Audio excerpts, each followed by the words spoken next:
चलिए बढ़ते आगे, जहां गोरखपुर का रुख कर लेंगे सीधे, जहां एबीवीपी का 70वां राष्ट्रीय अधिवेशन जारी है। सीएम योगी कार्यक्रम को संबोधित कर रहे हैं।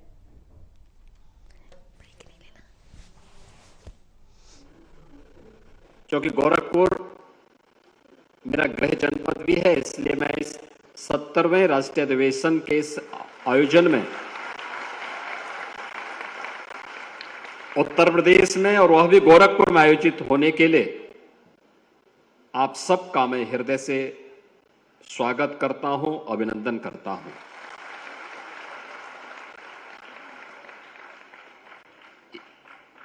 यह आयोजन बहुत महत्वपूर्ण आयोजन है। अखिल भारतीय विद्यार्थी परिषद की स्थापना के बाद यह 70वां अधिवेशन है। संभवतः पहला अधिवेशन होगा जब अखिल भारतीय विद्यार्थी परिषद के राष्ट्रीय अध्यक्ष के स्वयं के जनपद में राष्ट्रीय अधिवेशन हो रहा है।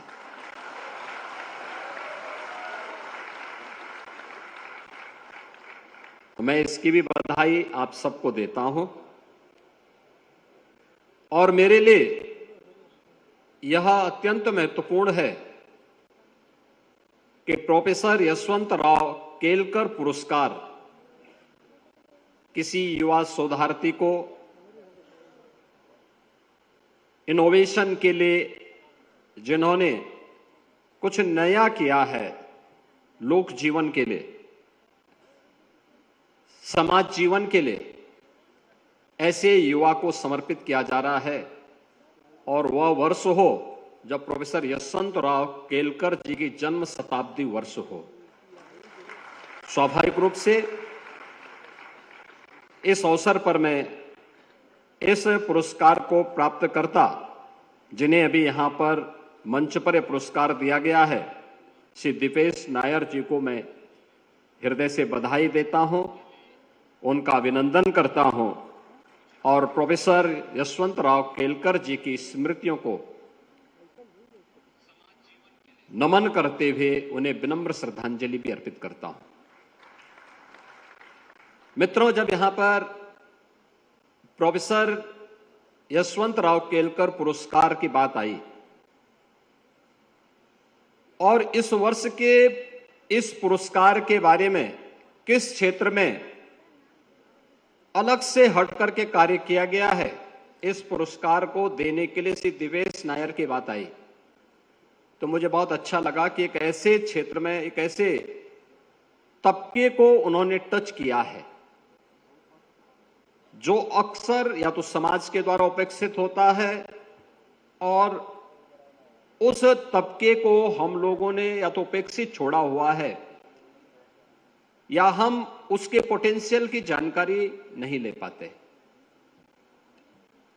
याद रखना, ऊर्जा के दोनों हेतु हैं, जिसके बारे में मैं आगे चर्चा करूंगा। उसका सदुपयोग भी हो सकता है और दुरुपयोग भी। उसका एक छोटा सा उदाहरण मैं आपके सामने दूंगा। अभी 3 महीने पहले माननीय न्यायालय ने एक कुख्यात मौलवी और उसके साथ के 7 लोगों को आजीवन कारावास की सजा सुनाई है।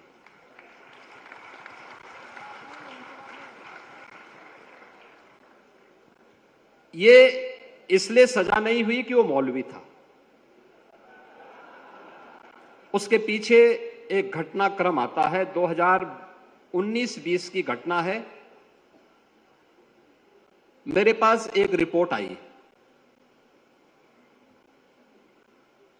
एक मंदिर में एक संत पर मिलने की नियत से 2 युवा जा रहे थे,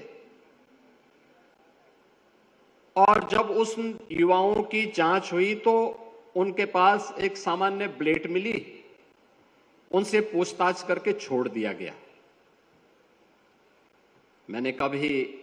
मैंने संत के बारे में डिटेल लिया और मैंने कहा दोनों युवा कौन थे।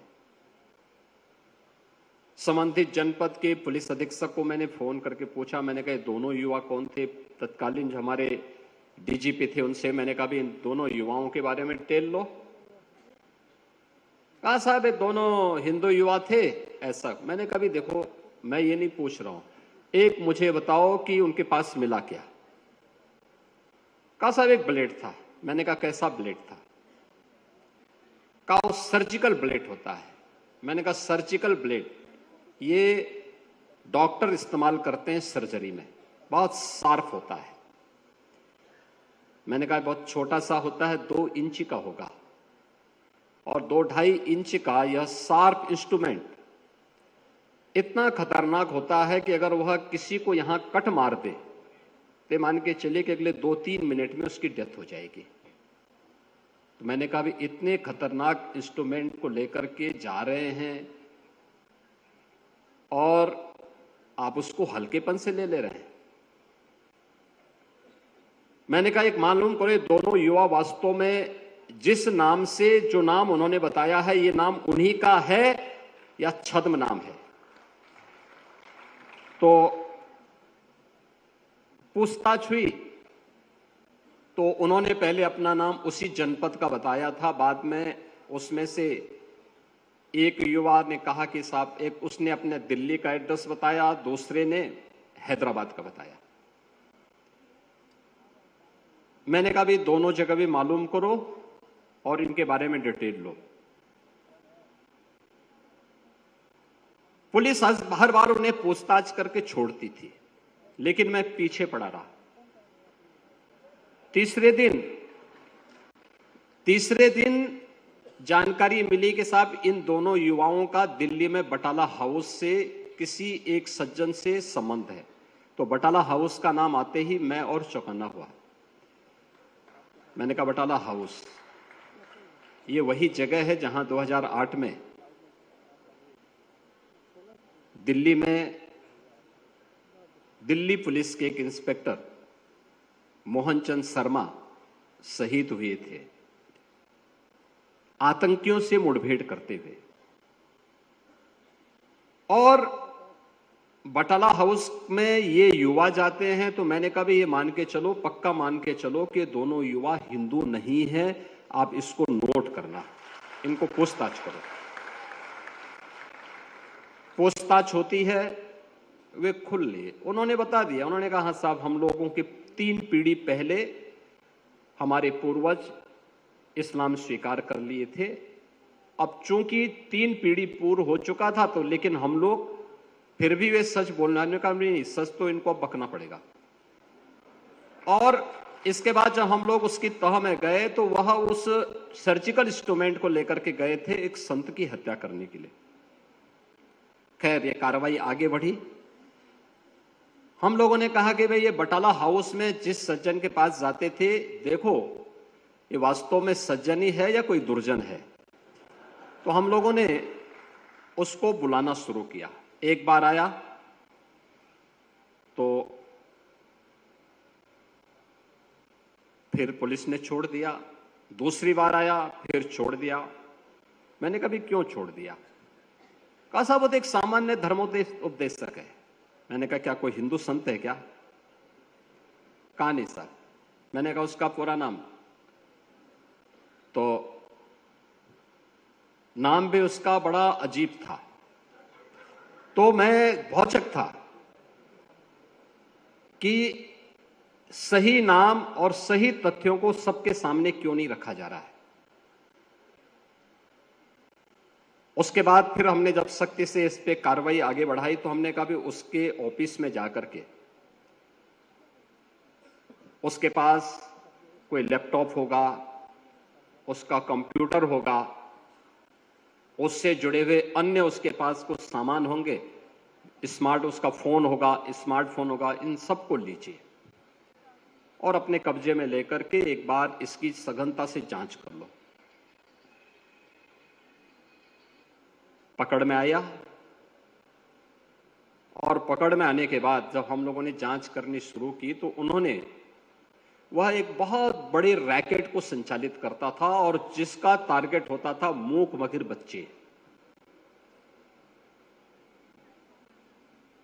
उसमें जब हमारी कार्रवाई चल रही थी तो सबसे पहले मेरे पास शिकायत आई गुड़गांव से, और गुड़गांव से एक महिला ने कहा कि साहब मेरे बच्चे को,